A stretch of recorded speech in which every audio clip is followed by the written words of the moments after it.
నమస్కారం అండి. ఈరోజు నా జీవితంలో మర్చిపోలేని రోజు. నాకు దైవంతో సమానమైన తెలుగుదేశం పార్టీ జాతీయ అధ్యక్షులు నారా చంద్రబాబు నాయుడు గారు నాకు ఉదయగిరి నియోజకవర్గం అభ్యర్థిగా ఈ అవకాశాన్ని ఇచ్చినందుకు ఆయనకి నా ప్రత్యేక ధన్యవాదాలు. అలాగే మా యువనేత నారా లోకేష్ బాబు గారికి నా ప్రత్యేక ధన్యవాదాలు. పవన్ కళ్యాణ్ గారికి కూడా నా హృదయపూర్వక ధన్యవాదాలు. నేను కొత్తవాడిని అయినా దాదాపుగా 2 సంవత్సరాల నుంచి ఇక్కడ ఉదయగిరి నియోజకవర్గంలో 8 మండలాల ప్రజలు నన్ను ఎంతగా ఆదరిస్తున్నందుకు మీడియా మిత్రులకి, తెలుగుదేశం పార్టీ నాయకులకి, కార్యకర్తలకి, 83 నుంచి తెలుగుదేశం పార్టీ జెండా మోస్తున్న పెద్దలకి, యువకులకి, ఆడపడుచులకి అందరికీ ఈ అవకాశం నాకు లభించినందుకు అందరికీ నా ధన్యవాదాలు. ఇంతకాలం నాతో పాటు నడిచినందుకు. ఉదయగిరి నియోజకవర్గం టీడీపీ ఇన్ఛార్జ్ బొలినేని రామారావు గారి ఆశీస్సులతోటే ఆయన సహకారం మాకు ఉంటుందని, ఆయనతో పాటు ఆయన సహకారంతో మేము ముందుకు పోతామని ఆశిస్తున్నాను. అలాగే మాజీ ఎమ్మెల్యే ఖమ్మం విజయరామిరెడ్డి గారు, అలాగే ప్రస్తుత శాసనసభ్యులు మేకపాటి చంద్రశేఖర్ రెడ్డి గారు, అలాగే మాజీ జడ్పీ చైర్మన్ చెంచల్బాబు యాదవ్ గారికి నా ప్రత్యేక ధన్యవాదాలు. వీరే కాకుండా తెలుగుదేశం పార్టీలో ఎంతోమంది సీనియర్ నాయకులు బయట జిల్లాల నుంచి కూడా నాకు ఎంతో భుజం తట్టి ప్రోత్సహించారు. ఒక యువకుడిగా, ఎన్ఆర్ఐగా ఇక్కడికి వచ్చి 2 సంవత్సరాల క్రితం నా కాకర్ల చారిటబుల్ ట్రస్ట్ స్థాపించి పార్టీ కార్యక్రమాలు అవ్వచ్చు, ట్రస్ట్ నుంచి అవ్వచ్చు, ఎన్నో ప్రోగ్రామ్స్, దాదాపుగా 15 ప్రాజెక్టులు ఇక్కడ 2 సంవత్సరాల నుంచి సేవ చేయడం జరిగింది. ఇందులో ముఖ్యంగా నాకు భుజం తట్టి ప్రోత్సహించిన మా యువనేత నారా లోకేష్ బాబు గారికి ఆయన ఆశీర్వదించి మేము ఒక సంజీవిని ఆరోగ్య రథం దాదాపుగా 1.5 సంవత్సరం నుంచి 29,000 మందికి ఇక్కడ వైద్య సదుపాయం అందించడం జరిగింది. ప్రివెంటివ్ టెస్టింగ్ కానీ వాట్ ఎవర్ ఇట్ ఈస్. అలాగే తర్వాత అన్నా క్యాంటీన్ కానీ మొదటి నుంచి కూడా లోకేష్ బాబు గారి సహకారంతో అన్ని ఈ కార్యక్రమాలన్నీ ముందుకి పోవడం జరిగింది. ఆయనకి నా ప్రత్యేక ధన్యవాదాలు నాకు ఈ అవకాశం ఇచ్చినందుకు. అలాగే ఇక్కడ తెలుగుదేశం పార్టీ 8 మంది మండల అధ్యక్షులకి, మండల కన్వీనర్లకి, క్లస్టర్ ఇన్ఛార్జీలకి, యూనిట్ ఇన్ఛార్జీలకి, బూత్ ఇన్ఛార్జీలకి అందరినీ త్వరలో కలవడం జరుగుతూ ఉంది. అందరం కలిసి ఇది అంతా తెలుగుదేశం పార్టీ కుటుంబం. ఈ టైంలో ఎవరైనా కూడా మనం అందరం చిన్న ఏదైనా ప్రపంచాలు ఉన్నా కూడా అన్ని సర్దుబాటు చేసుకొని తెలుగుదేశం పార్టీ కుటుంబంగా ముందుకెళ్లాల్సిన ఆవశ్యకత ఉంది. ఇప్పుడు ఈ టైంలో 2024లో మన పార్టీ జెండా ఉదయగిరి కోట మీద ఎగరబోతా ఉంది. అందులో నాకు ఎటువంటి డౌటు లేదు.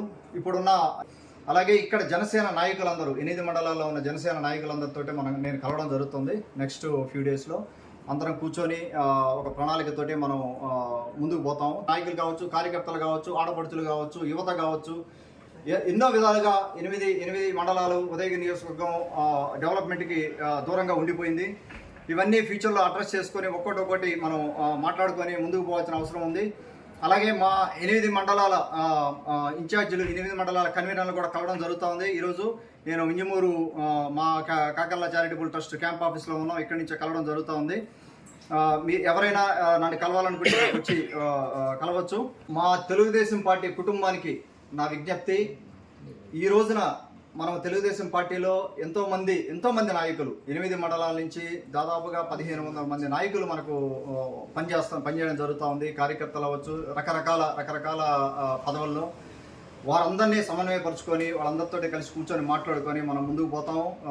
నెక్స్ట్ రాబోయే కొద్ది రోజుల్లో మనం ఎలాగా క్యాంపెయిన్ చేసుకోవాలో, మనకి ఎక్కువ టైం లేదు. ఈ 45 రోజుల నుంచి 50 రోజులు మనం ఎలా క్యాంపెయిన్ చేసుకోవాలో అందరినీ కలుపుకొని వెళ్ళి ప్లానింగ్ అంతా జరుగుతూ ఉంది. ఒక పద్ధతి ప్రకారం మనం క్యాంపెయిన్ చేసుకుందాము అందరం కలిసి. ఇదంతా ఒక కుటుంబం. ఇందులో ఎవరికైనా చిన్న గ్రామ స్థాయిలో కానీ, మండల స్థాయిలో కానీ ఎక్కడైనా చిన్న భేదాభిప్రాయాలు ఉన్నా కూడా మనం అన్ని సర్దుబాటు చేసుకుని ముందుకు వెళ్ళాల్సిన సమయం ఇది. తెలుగుదేశం పార్టీ 2024లో మనం చంద్రబాబు నాయుడు గారిని మనం ముఖ్యమంత్రిని చేసుకోవాల్సిన బాధ్యత అందరి మీద ఉంది. ఆయన వేసిన చెట్లు 25 ఏళ్ల క్రితం ఆయన వేసిన చెట్లే ఈ రోజున యువతకు ఉద్యోగాలు రావాలన్నా ఏం చేసిన తర్వాత ఫ్యూచర్లో ఇంకొన్ని వీటి గురించి మాట్లాడడం జరుగుతుంది. మన సీనియర్ నాయకులు మాదాల జానకిరామ్ గారు కానీ, గొట్టిపాటి కొండపనాయుడు గారు, తనేకల నరసింహం గారు, వారు ఎంతో స్ఫూర్తి పదార్థాలు. ముఖ్యంగా చెప్పుకోవాలంటే మాదాల జానకిరాం గారు చేసిన సేవ కానీ, గొట్టిపాటి కొండపనాయుడు తాత చేసిన సేవ కానీ, ఎంతోమంది వాళ్ళ పదవుల్లో ఉన్నా లేకపోయినా దాదాపుగా 40 ఏళ్ళుగా వాళ్ళు రాజకీయంగా ఇక్కడ అండగా ఉన్నారు, ప్రజలకు అండగా ఉన్నారు. ఉదయగిరి 8 మండలాలకు కానీ, అప్పుడున్న నైసర్గిక స్వరూపంతో ఎన్ని మండలాలు ఉన్నాయి వాటికి కానీ, సో వాళ్ళ అడుగుజాడల్లో వాళ్ళు చేసిన మంచి కార్యక్రమాలని స్మరించుకుంటూ వాళ్ళ అడుగుజాడల్లో కూడా నేను నడుస్తాను. వాటన్నిటి మీద నాకు ఒక అవగాహన ఉంది. జానకిరాం గారు ఏం చేశారు, కొండపనాయుడు గారు ఏం చేశారు, కొండపనాయుడు తాత ఏం చేశారు, తర్వాత అలాగే ధనేల్ నరసింహ గారు ఏం చేశారు, అలాగే ఉదయగిరి 8 మండలాల్లో ఎంతోమంది మేధావులు ఉన్నారు. అందరితో మాట్లాడడం జరుగుతూ ఉంది. గత 2 సంవత్సరాలుగా నేను చాలామందితో టచ్లో ఉన్నాను. అందరి సలహాలు తీసుకొని మనం ఉదయగిరి 8 మండలాలకి ఉదయగిరి నియోజకవర్గానికి ఏది అవసరమో మనం ఎంతసేపటికి మనం తాగునీరు లేదు, సాగునీరు లేదు అనే దీంతో మనం దాదాపుగా స్వాతంత్రం వచ్చినప్పటి నుంచి గడిపేయడం జరిగింది. అవి వస్తాయి పెద్ద ప్రాజెక్టులు జరుగుతూ ఉన్నాయి. వాటి గురించి ఆలోచిస్తూనే ఇంకొక పక్క మనం అభివృద్ధి గురించి కూడా ఆలోచించాల్సిన అవసరం ఉంది. విపరీతమైన హెల్త్ క్రైసిస్ ఉంది 8 మండలాల్లో. ప్రివెంటివ్ టెస్టింగ్ లేదు, తర్వాత యువతకి ఉపాధి లేదు. కనీసం 10వ తరగతి ఇంటర్మీడియట్ చదివిన వాళ్ళకు కూడా ఇక్కడ ఉపాధి లేదు. దానికి మనం అడ్రస్ చేయాల్సిన అవసరం ఉంది ఆ 2 విషయాలు.